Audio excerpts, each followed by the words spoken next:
आदरणीय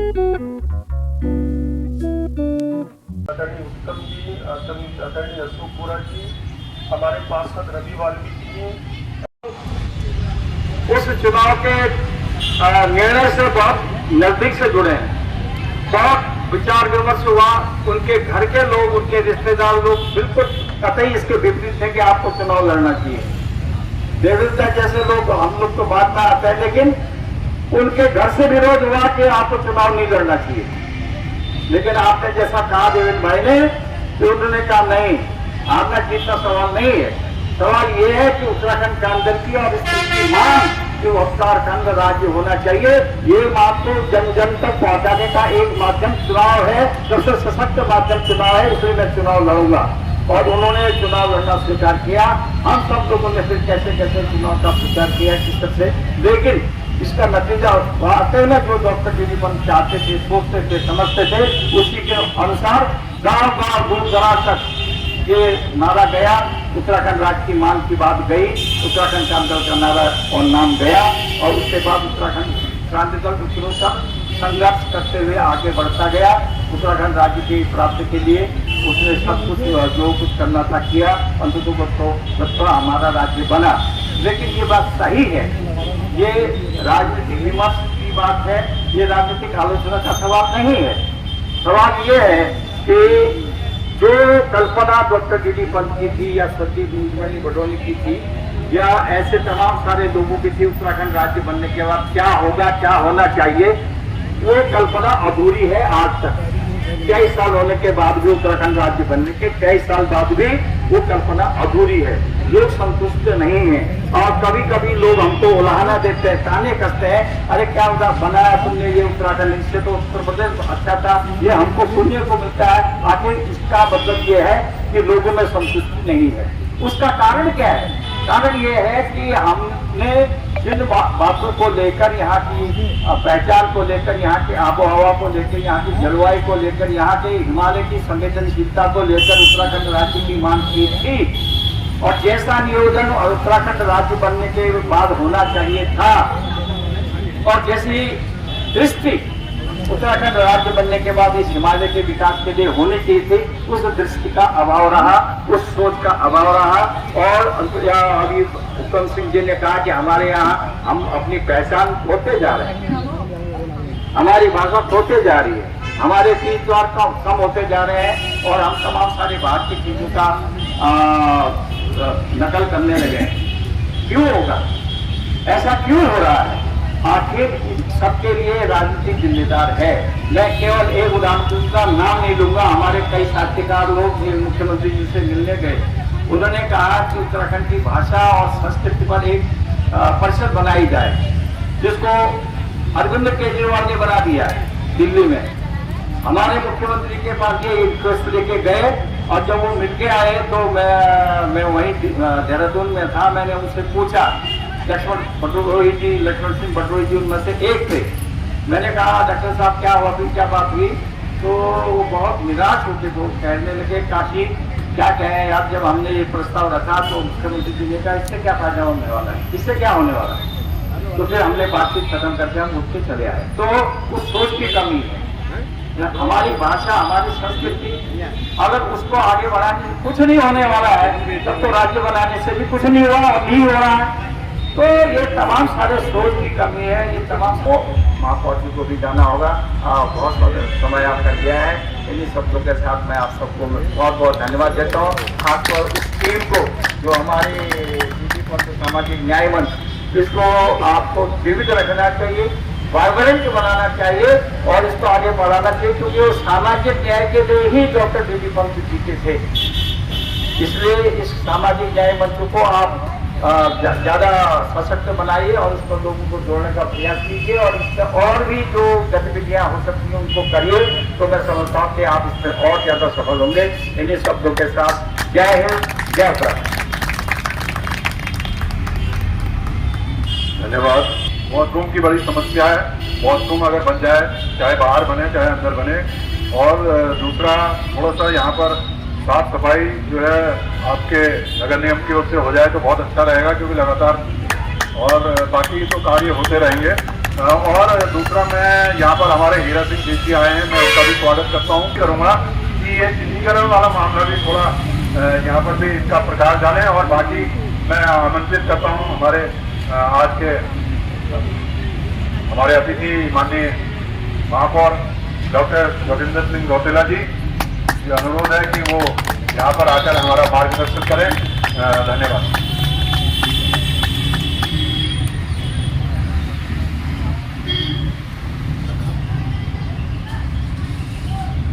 स्वर्गीय डी.डी. पंत सामाजिक न्याय मंच के तत्वाधान में आयोजित इस कार्यक्रम में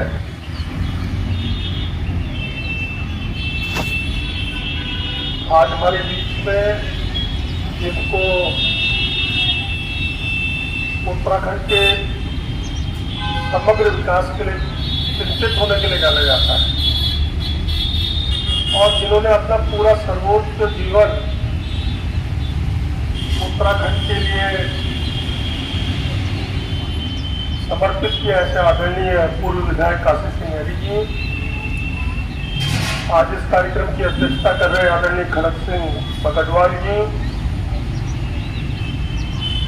आदरणीय चंद्रशेखर कापड़ी जी, आदरणीय किशन सिंह मेहता जी, आदरणीय देवेंद्र धर्मसत्तू जी, आदरणीय डी.के. जोशी जी, आदरणीय भुवन जोशी जी जिन्होंने कार्यक्रम का संयोजन किया है, आदरणीय एडवोकेट मोहन कांडपाल जी, मेरे मित्र छोटे भाई आदरणीय एनडी तिवारी जी, श्याम सिंह नेगी जी, आदरणीय प्रताप चौहान जी, आदरणीय मदन सिंह मेर जी, आदरणीय नवीन ममगाई जी, आदरणीय उत्तम जी, आदरणीय अशोक बोरा जी, हमारे पार्षद रवि वाल्मीकि जी, आदरणीय दिनेश नौटियाल जी, आदरणीय सुरेश जोशी जी, आदरणीय मनोज नेगी जी, आदरणीय आनंद कृष्ण जी, आदरणीय चुन्नीलाल शाह जी, आदरणीय आर.एन. शर्मा जी,